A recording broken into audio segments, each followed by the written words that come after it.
You're now listening to the Fullerton Unfiltered podcast. Straightforward, no nonsense business advice. Completely unfiltered. Grow your business. Grow your life. Now, here's your host, Brian Fullerton. Hey, what's going on, guys? Welcome to another episode of the Fullerton Unfiltered podcast. It is your host, Brian Fullerton, here hanging with you guys. And today, I wanted to talk about the ideal trailer setup, the ideal mower setup, and just kind of do a 1-2 punch here for some of you guys that are looking to get into the green industry. And here's the way I want to approach this conversation is you already have a couple bucks that you can invest into the business.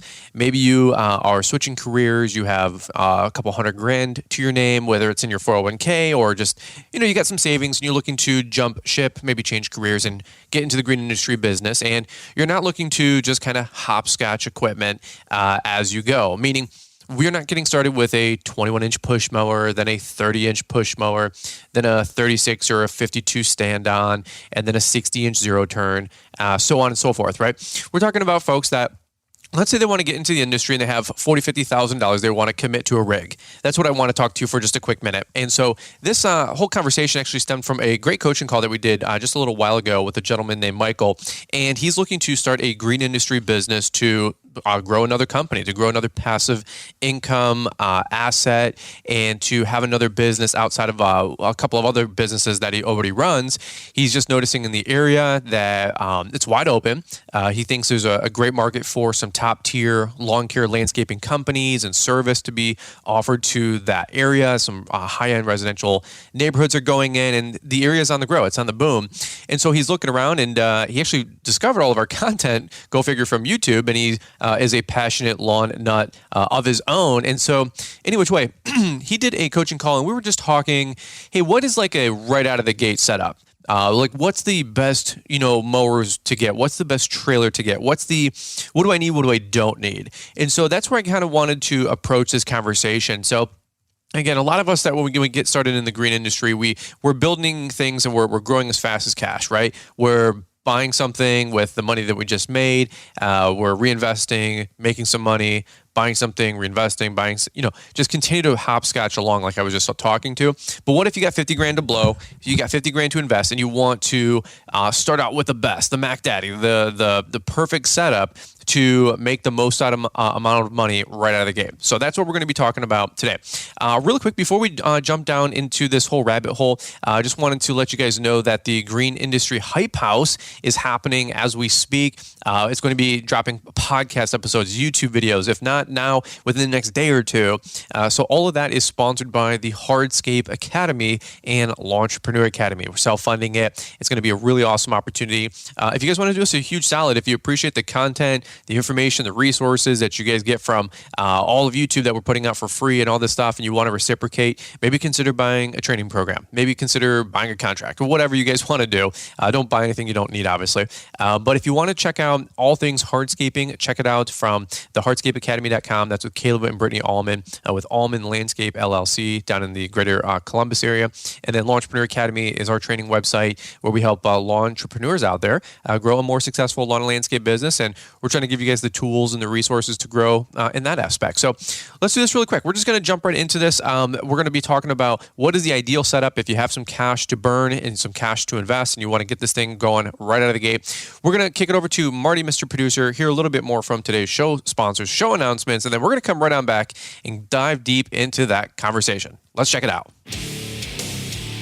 Hello, it's Mr. Producer, and you may have come across Brian's podcast as you have decided to cut that grass and make that cash.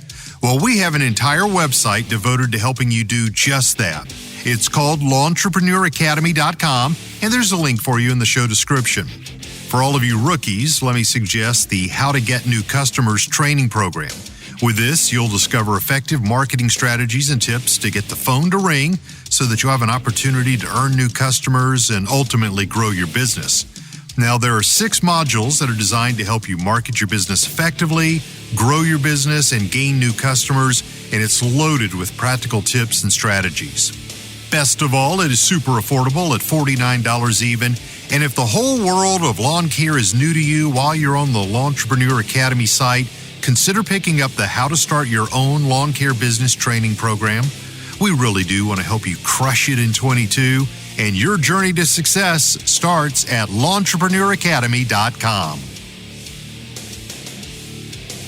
All right, guys, as we go back into this conversation, the question again, just to reiterate, was what is the ideal setup for somebody that wants to take over some neighborhoods, start growing a lawn care landscaping business? What is like the end-all, be-all Mac Daddy setup, right? Well, let me, before we start going down this rabbit hole, let me just plug 2 quick podcasts that we did talking about, number one, lawnmower setups. So we talked about having one mower. We talked about having 2 mowers. We talked about the different sizes of the different mowers, a 36 versus a 52 versus a 60, right? And all things from stand-ons to sit-downs. We covered the gamut for lawnmowers. That was episode, if I'm not mistaken, 152. All right, 153 was a kind of a part 2, and that was all things trailer talk. So before you guys decide to drop $5, $8, $10, $12, $15, $18,000, yeah, some trailers nowadays are 15, 18 grand. Make sure you guys check out the episode 153, if I'm not mistaken. I might have got them flip-flop, but we talked about all things trailers. We talked about axles. We talked about inside heights, what they should be, or if you should raise them. We talked about side RV doors, barn doors. We talked about ramp doors, transition flaps, sizes, lengths, widths, all of that kind of stuff. Also, where you can get trailer racks. By the way, a lot of you guys have been asking questions where we get our trailer racks from. Equipment Defender. They're a show sponsor. They're also an affiliate or a partner of ours where you guys can save 10% with promo code Brian's10. So if you guys need trailer racks for enclosed or open, or even round two-top trailers, check out Equipment Defender. You can get some great options there. So before we go into the rabbit hole, episode 152, 153, all things mowers, and the following up episode, all things trailers, okay? So I actually told our gentleman, our friend, Mike, I said, check out those 2 episodes. That'll get you the lay of the land. And then let's talk about the end-all be-all. Let's fast forward. We'll fast forward all the way to the end, right? We have Be Kind and Rewind. Well, this one we're going to fast forward instead, and we're going to be talking about the end-all be-all setup. Now, here's what I'll just blanket statement say. I don't have any notes here, but what I just wanted to say is, obviously, it's going to look different for everybody. Right. So let's talk about what I've noticed is some great end-all be-all setups out there in the green industry. Okay. If you go down to Florida, okay, a lot of guys are rocking these Zuzu trucks with the dump beds, or they're rocking a dump truck like an F450, F550, or whatever it is, with the big Monroe dump trucks, dump beds, and they're pulling either an enclosed or utility trailer, a lot of the time an enclosed trailer. So the end-all be-all setup for every region is going to be different, right? With those dump trucks, they can have tons and tons of room for hauling mulch, hauling rock, hauling landscape supplies, and then also for pruning, for all the shrub pruning and the tree trimming and pruning that they do all the time down in Florida, especially those palm trees. I see you guys pruning those palm trees down there in Florida, and number one, it makes me jealous because Florida is beautiful and it's got some great weather, right? But then number 2, when a hurricane or a tropical storm comes through, you need the bandwidth, you need the muscle, you need the capacity to be able to take care and haul away all of that plant material. So it's really common to see dump trucks coupled to what I've noticed, at least a lot in Florida, was enclosed trailers. Now, enclosed trailers get really, really hot. So I've seen some of these Mac Daddy setups now with like air conditioning units, believe it or not, inside those enclosed trailers, like solar panels and whatnot. I think that's pretty cool, pretty next level. Hey, if you want to keep your guys around, give them a little air conditioned space once in a while, or just a cooler space would even help with some fans in there, right?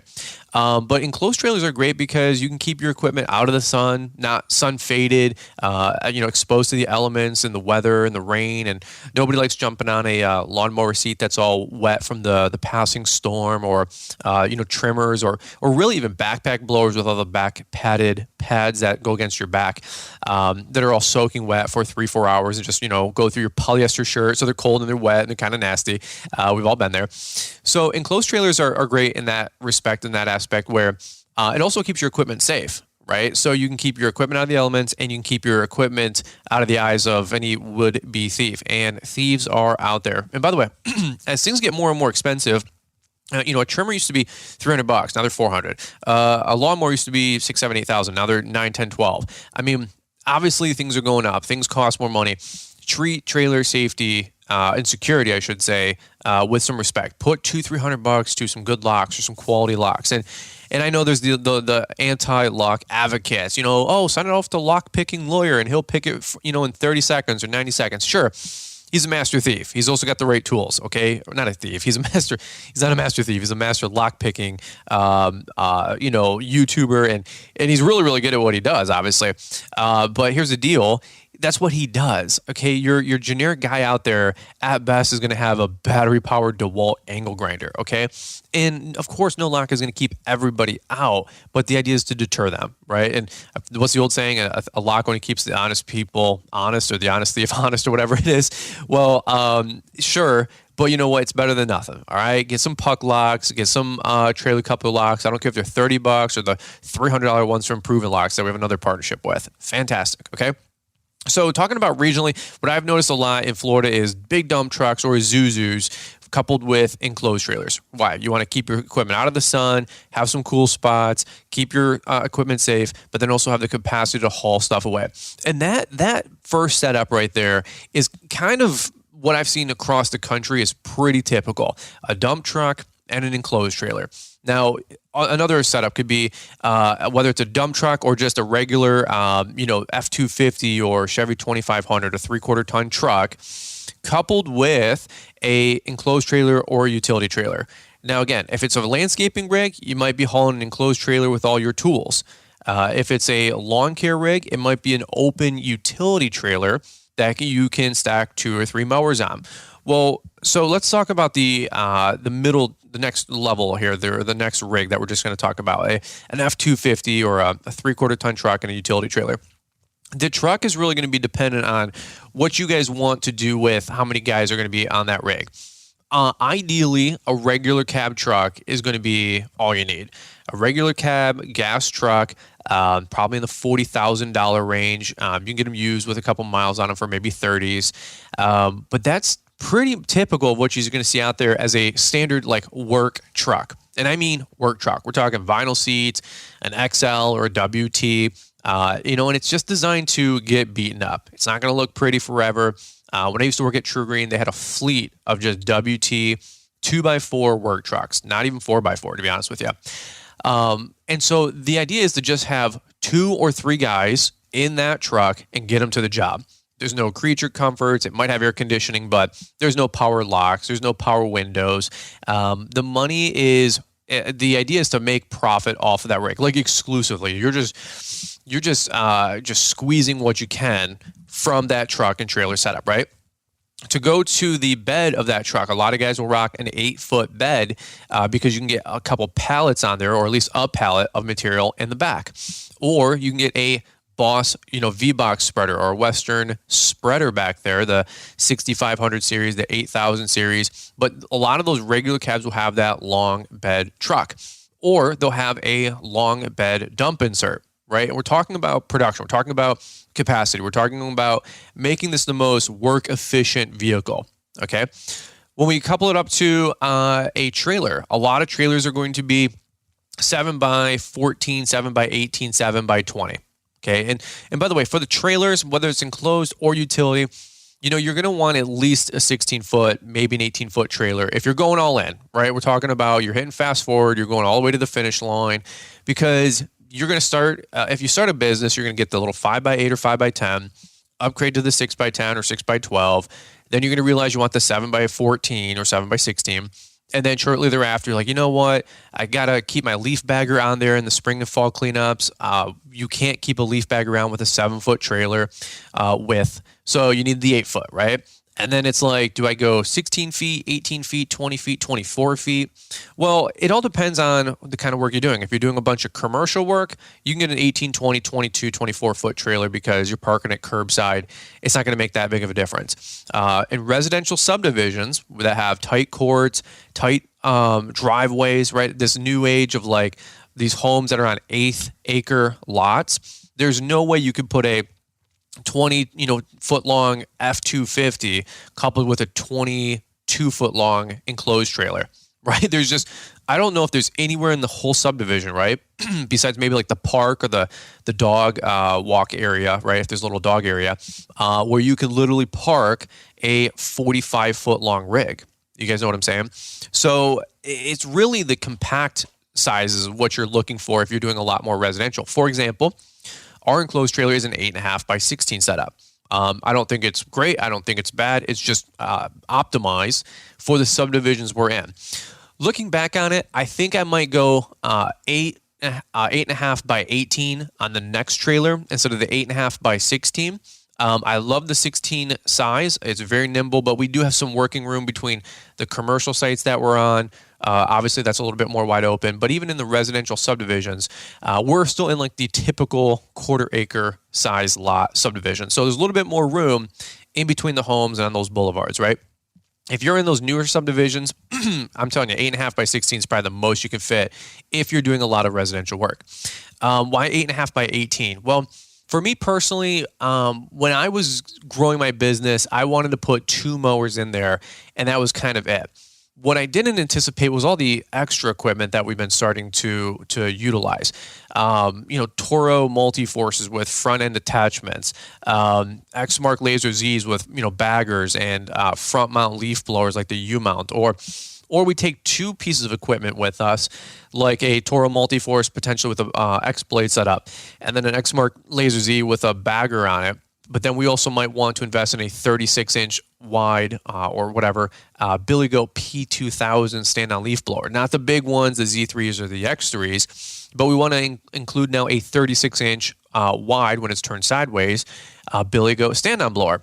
Well, our trailer right now, it would be really tough. It would be really tough to get a Z with a bagger, the Toro Multi-Force with a bagger, and that P2000 in there. 8.5 by 16 is really wedging it in there.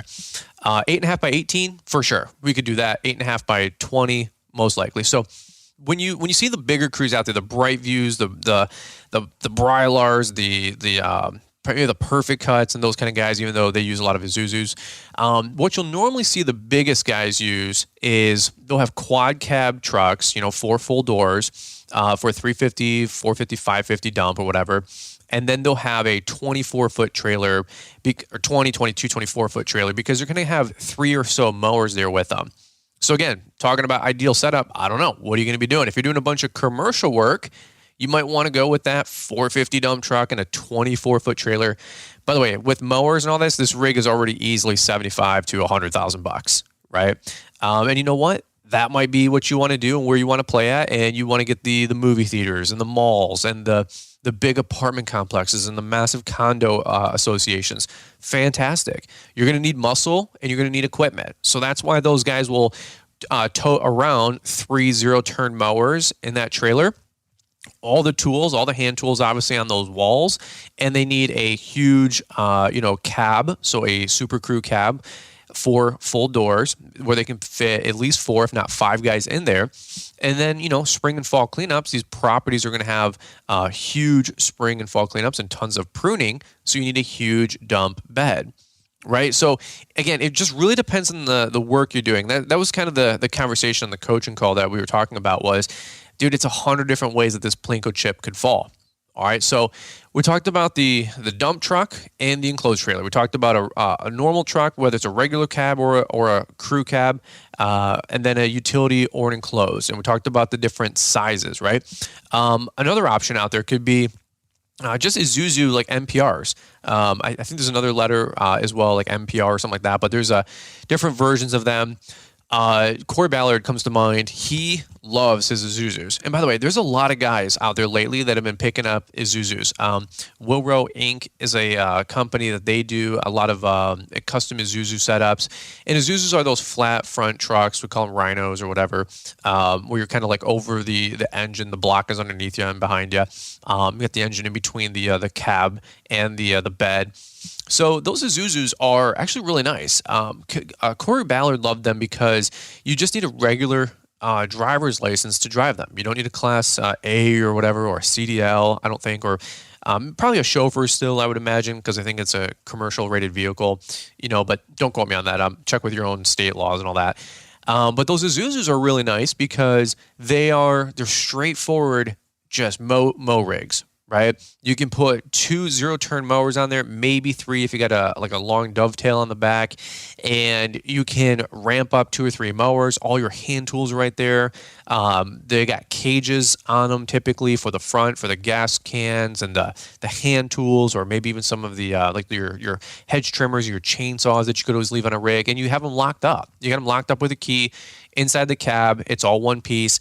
And you know what? You can assign a guy or a crew or, whatever, or foreman to that truck. And it's their truck, their rig, and they can keep it clean and they're responsible for it, right?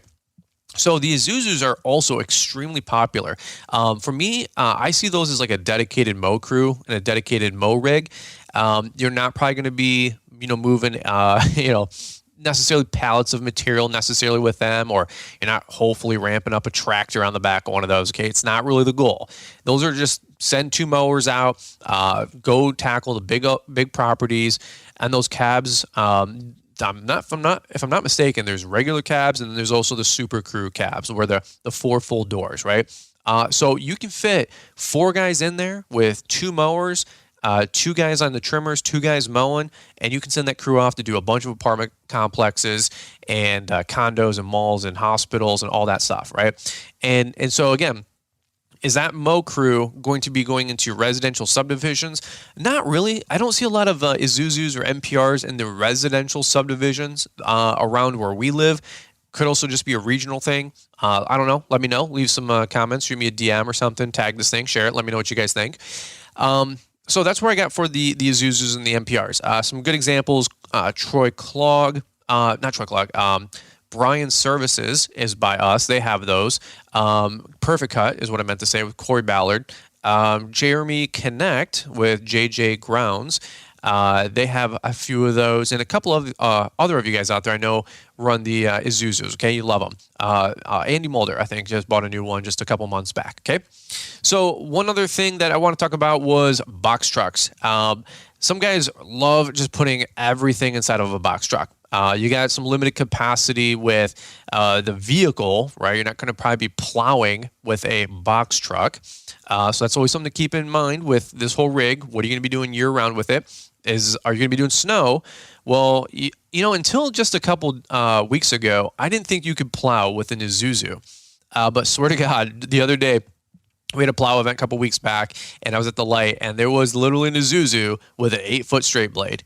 And I'm like, what in the world? I literally was about to take a photo because I had never seen an Isuzu with a straight blade on it. I just was like, you know what? That's a mow crew. That's a mow rig. That's a mow truck, right? Or whatever, landscaping truck only. And swear to God, I saw an Isuzu with a straight blade. Maybe you guys have seen that before. I hadn't.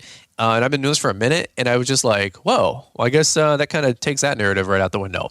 But again, I don't think a lot of people are plowing necessarily with a straight blade.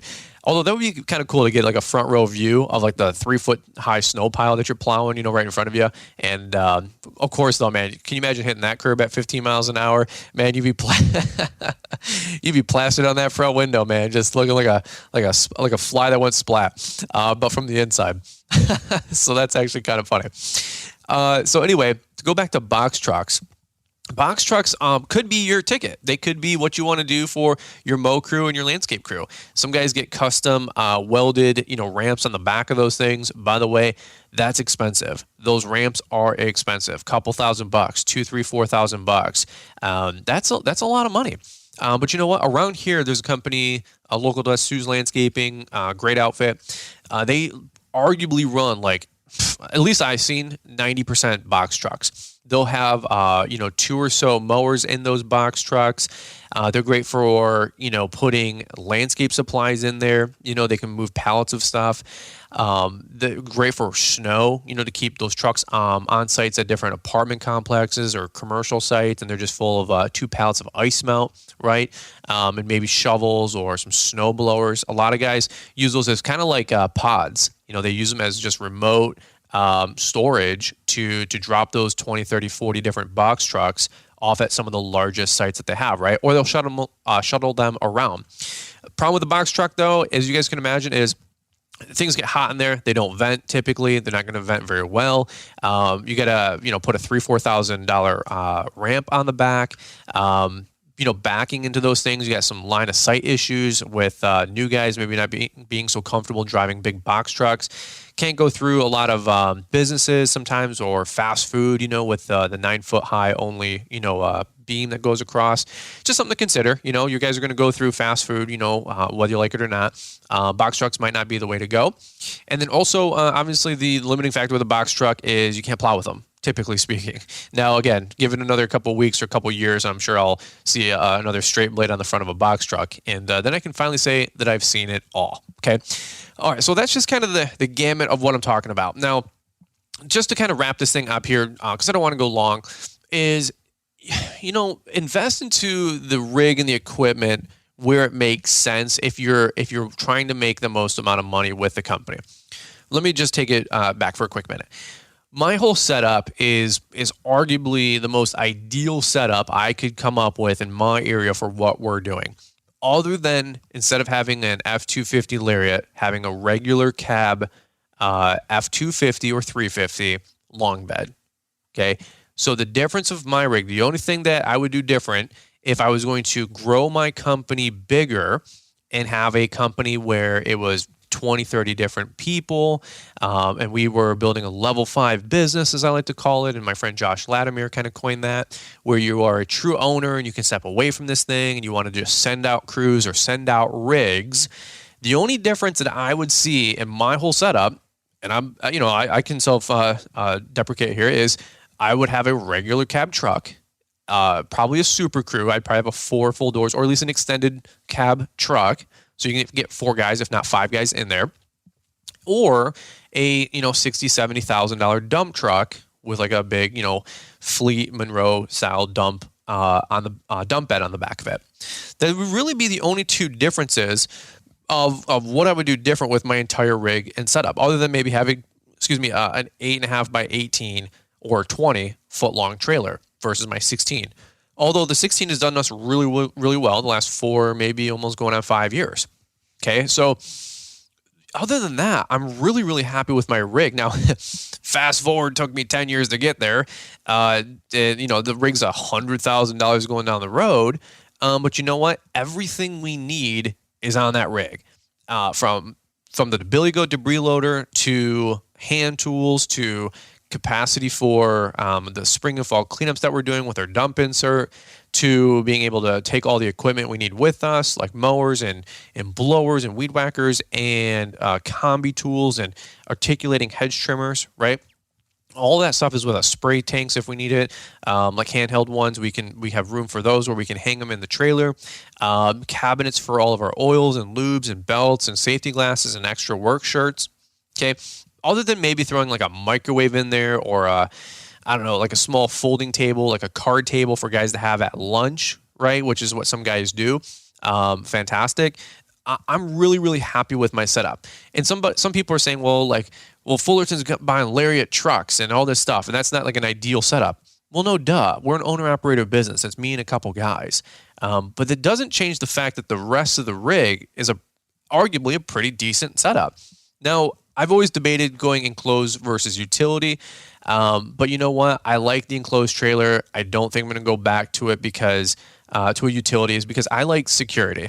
And there's a lot of pros, and the pros are huge pros for utilities. Like, things breathe, and you can hop on and off, and they're infinitely more interchangeable. And you can even put some tarps down or some wood sides and haul with it, or get rock or stone or mulch added to it, right? Like, utility trailers are universally versatile, right? They just are. It's hard to do a leaf cleanup with an enclosed trailer, although I've seen a lot of people do that. And that's what you got to do, is what you got to do in the beginning. Just be careful not to create a fire hazard there. That's all I got to say. Just make sure that your leaf blower isn't packed in there, and it's 140 degrees on the muffler or something, and you got a bunch of dry leaves on the back. Okay, that's just not a good recipe for any which way you cut it, right? But just kind of jumping around here, skipping around here with our truck and trailer setup. I love the enclosed. I love the enclosed because the pros for marketing. I'm sorry, the pros for an enclosed trailer are huge pros: security, visibility, keeping your equipment out of the sun. I lost so much equipment to just straight up sun fade. Not being able to put my stuff in a locker or a garage or a pole barn or a workshop, right, for 10, 15 years. The next round of everything we buy, right, in the next couple of years, we're going to have to re-upgrade everything again here, probably in the next couple of years. That'll probably be like the next stuff I have for arguably a decade after that, right? And this stuff, we're getting 6, 7, 8 years out of everything so far, and everything's working great. We're not looking to spend money if we don't have to, just like you guys. But then the next round of stuff I buy will probably be my forever, kind of last rig, hopefully, while I'm in the industry for 25, 30 years, whatever it needs to be. Because everything will be under roof. Everything will be out of the sun, out of the elements. Right now all my trailers are outside, morning, day, and night, rain, sleet, snow, or shine, the whole deal. And so that weather fade just takes a beating on your equipment, more than you guys probably factor and more than you guys probably think, especially in your marketing, your vinyl, your vehicle wrap. That sun fade is just killer out there, And some of you guys live in way harsher climates than us. Some of you guys have like the salt from the ocean that gets onto your equipment and just eats it apart. Other you guys have sandy conditions, sunny conditions, humid conditions, right? It's tough. Our equipment gets beat on. There's no doubt about that. To go full circle to my equipment and rig, the only thing I would change is having a regular cab truck. That's it. I'd probably have an extended cab or a Super Crew just to go full circle. But we probably have an XL, maybe an XLT at the most. Maybe a little bit of creature comfort in there for the guys. Do they need leather seats and heated seats? No. But for me and my guy Rob right now, and then we're having some more people join us on the team this year, I don't mind spending some more money to have some nicer trucks on a Lariat. Now, if thinking fast forward, I probably would have went with an XLT for my current truck if I knew 5 years later that I was going to give it to one of my employees. But you know what? That ship has already sailed. That was $7,000 difference between the XLT and the Lariat. It was so inconsequential versus getting the truck, right? And a lot of people, they kind of lose sight. They're like, well, XL or a Lariat or this or that. And I'm thinking, dude, who cares? The capacity of my business grew $50,000 per year by going from my little F-150 to my F-250. Right. So some people are like trying to nickel and dime certain conversations. And I'm like, dude, that's not even the macro conversation. And I'm just talking out loud. I don't know if you guys can relate to this. But for me personally, it was like, dude, just getting the next truck opened up the ability to pull an enclosed trailer, pull a dump trailer, haul things away for once, put a dump insert in there, plow snow. Right? All these different things, and gas mileage, all these different things equated to $20,000, $30,000, $50,000 easily in extra revenue to grow the company. So I was like, what's $7,000 over a 6-year note if we took the note to term? Which we didn't. Thank God we did it and paid it off in 4 years, just a couple months back. The next truck we get, so talking about the next truck, right? Same thing. I'm ordering a more of a foreman truck, an owner's truck, right? This is a truck for me. It's another nice truck for me. But if I was going to just put one into the fleet, I would just get a regular cab 250 for $40,000. But I'm going to be using this truck. It's going to be a work truck. Also use it for personal, obviously, when I need to. But I want some creature comforts in it, and I want it to be a nice, good, cool looking truck. I have no problem saying I like nice things. I work hard. I want to play hard. And so I don't mind buying a nicer truck, a Lariat, and the truck's going to be $68,000 probably. But that's what I want to do with my money, my company, my truck, my business. Now, if you were just looking at this business as a pure asset to just extract money out of it and have a cash flowing business, do you need a $68,000 Lariat, Super Crew, bad to the bone, cool truck? No, not necessarily. You could get by with a $55,000 truck. Okay, so that extra $14,000 can go right into the trailer or hand tools, right? But let's not split hairs, as our friend Caleb Allman says. Okay, it's inconsequential. And so while so many people are busy arguing about he said, she said, and who's got the right truck and the right setup and who's really doing this and doing that, hey, my only conversation at the end of the day is who's making money? Who's actually making money? Everybody talks gross. Very few people talk net. And so at the end of the day, if my business is making money and I want to invest into the nice things, boom, that's the end of me having to justify it. If you buy a $55,000 Super Crew F350 or F550 and it's making money for the business and making profit, and that's a 7, 8, 10, 12, 15, 20% return on your money per year, if this is another business or asset for you, then go for it. Then send it. Then buy that truck, buy that trailer, buy those mowers, and get people moving, get work being done. right? So again, we can split hairs all day long on tons and tons of equipment. I'm not going to go super in depth right now on all the different points of a trailer. Go back to episode 153, if I'm not mistaken. I'm not going to go into all the ins and outs of mowers and stand down versus sit down. We already did that, just to be honest. That's episode 152. So if you guys are looking for like, what is the ideal end all be all rig or setup, it's really, really, really going to be dependent on you, your business, your company, your region. What are you guys trying to do? By the way, like a quick other little example, a good friend of mine, Jonathan with Florida Turf Pros, he's down in Florida. He had a little Ford Ranger. I don't know what he called it. It was like the blue something, the blue goblin, or I don't even know. Check it out on his YouTube channel. It was a little blue Ranger, just a regular cab, and it had a metal rack on the back. I think he had like a flatbed, cut the bed off, and then they built a little ramp system, like a ramp rack on there. And all they had to do was put one like 48 or 52-inch stand-on mower on there. That's all they had, like 2 trimmers, 2 blowers on the side mounts. The truck is probably 12 feet long. You know what I'm saying? And they had just enough room for one stand-on mower. It was like a 2-man team, one single mow crew. Typically, a 2-man team is usually the most optimized, right? And so one guy was on the mower, one guy's on the trimmer. That truck and trailer and the dovetail, I don't know, maybe $20,000, right? So it's not always like the flashy dump trucks and the $100,000 rig going down the road. Like, I envied those guys for a long time. Now, thank God we've just cut our teeth and skinned our knees forever to like make money, to just keep reinvesting, to kind of have the nice rig. And it's nice having the Swiss Army knife with you and having all the tools you need, right? But you know what? You don't need all that. You don't necessarily need all that. I know so many guys that have a really simple setup, like that Ford Ranger with a ramp on the back and one stand-on mower, or one maybe zero-turn mower, and they're good to go, right? So don't always think like bigger is better. A $100,000 rig is where you need to be. Eventually, yeah, your equipment and your rigs are probably going to get there, right? Jonathan's upgraded his truck since then, and they've got different mowers since then, different trailers since then. That makes sense. But you know what? You can make money at every level of your rig and your business. Okay. One other one that I'll just give another quick example while I said it out loud was ramp racks. So a lot of guys lately are rocking like a 3/4 ton truck, like an F250 or an F350. And they have these ramp racks where Wyatt with the ramp rack, go figure, good branding there. He actually has a whole ramp rack system that you put in the bed of a truck. So that whole metal cage and the ramp and the walls, it's not that crazy expensive. I think maybe $1,500 to $2,000. Don't quote me. Maybe it's $2,200. Don't kill me. Okay, what do I know? But I know that he's selling them like hotcakes. I think he's a patent on them, or a patent pending design. There's a lot of other folks that are, making similar designs like that.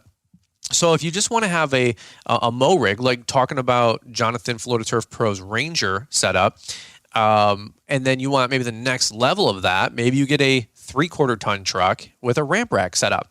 And now you got a $45,000 brand new truck, maybe a regular cab, F250, in white or something like that you can brand, or maybe your colors. And then you throw a $2,000 ramp rack on the back, and you can put 1 or 2 mowers on there. And now you have a dedicated mow crew for, $40,000, $45,000 for the truck. Let's say $3,000, let's be generous, $3,000 for the whole ramp and rack setup, and maybe your trimmer racks and all that mess.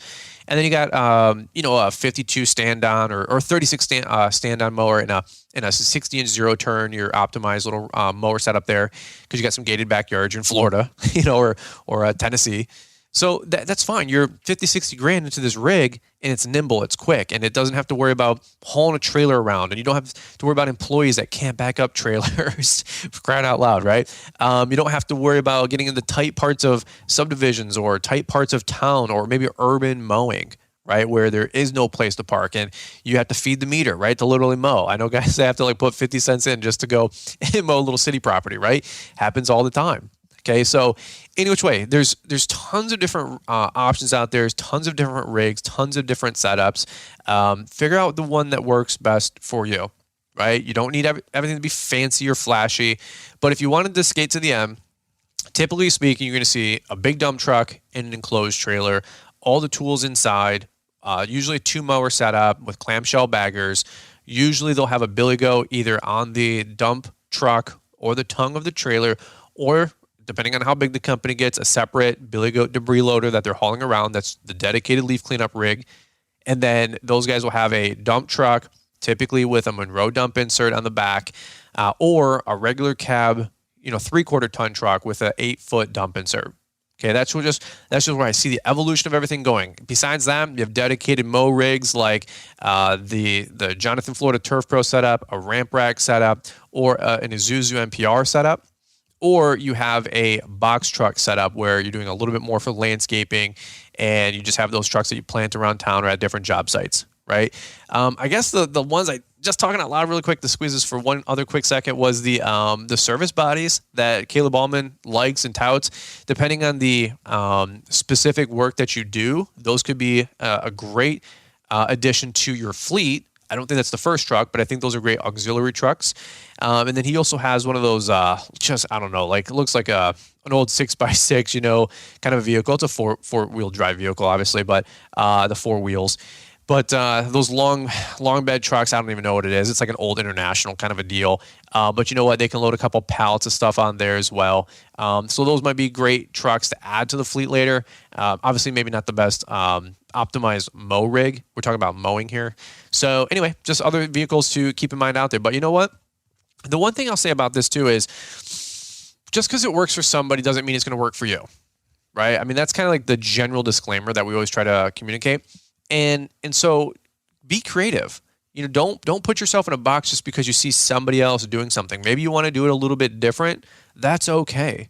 That's okay. I see guys with these huge International trucks, and they put the leaf blower mounted up front on a front mount hitch with a huge tube across the top, like an old power line truck, with a bucket, those kind of deals. That could be the ideal setup for you and what you're trying to do for a tree pruning business. Be creative with it.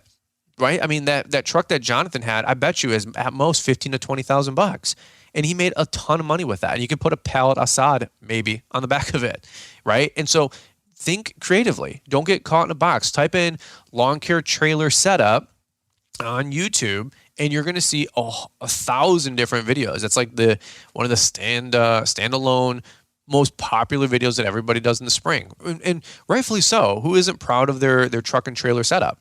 Right, so check those out. Also, type in like landscape setup, mow crew setup, mow rig setup, Florida lawn care setup, right? Arizona, I guess they don't have lawns out there maybe, but you know what I mean. Carolina lawn care setup, Midwest lawn care setup, and look at Google Images. Lord knows I did that for years. I mean, every night I would lurk and just look at trailer setups and just put my rig together. And I'm like, one day I'll get this, but I need to do this to get to here, and here to get to there, and there to get that. And there's timelines. I'm like, this is going to take 2 years, and 4 years, and 1 year, and then this year, and then that year. And eventually it all came together. But you have to have a vision for what you're trying to build and what you're trying to do and what it's going to do for your company, right?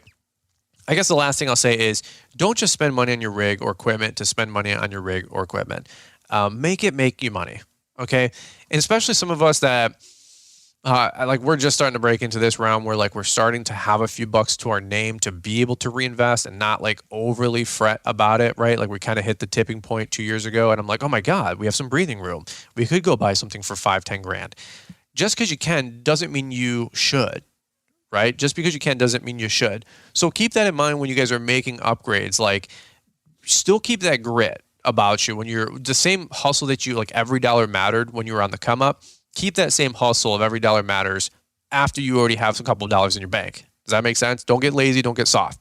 So just because you can go buy a $70,000 dump truck, don't be so prideful where you don't buy the one that has 50,000 miles on it and you buy it for $40,000 and you save $20,000. You guys know what I'm saying?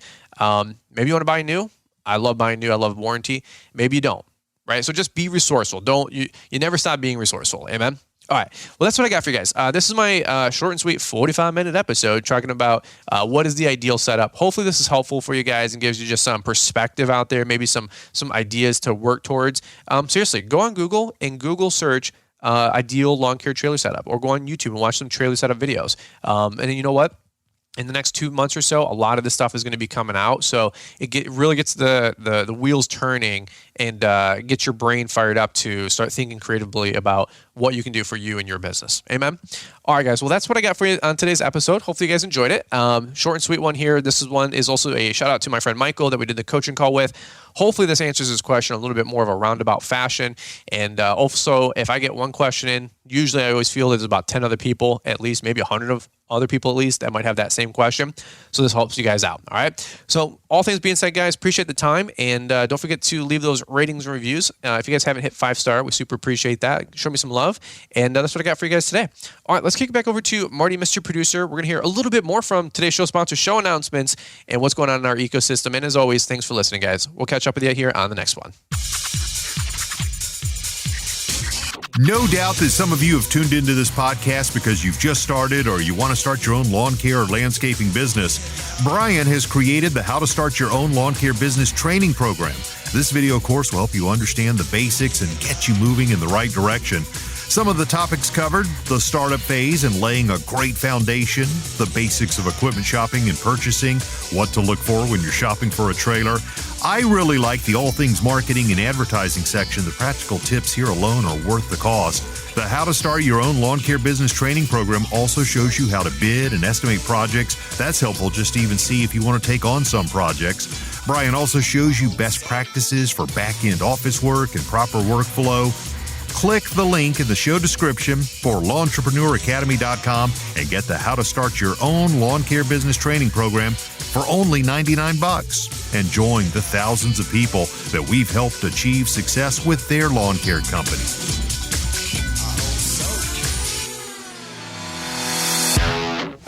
Thanks for taking the time to listen to the Fullerton Unfiltered podcast with Brian Fullerton. We hope you enjoyed this production. If so, please consider leaving us a 5-star review for the show. While the techniques and ideas presented here are designed to help you grow a more successful and profitable business, no one can guarantee these results for you. We want to emphasize that entrepreneurship is not easy, and the ideas presented here are just the opinions of Brian Fullerton and his respective guests. No one can guarantee success for you.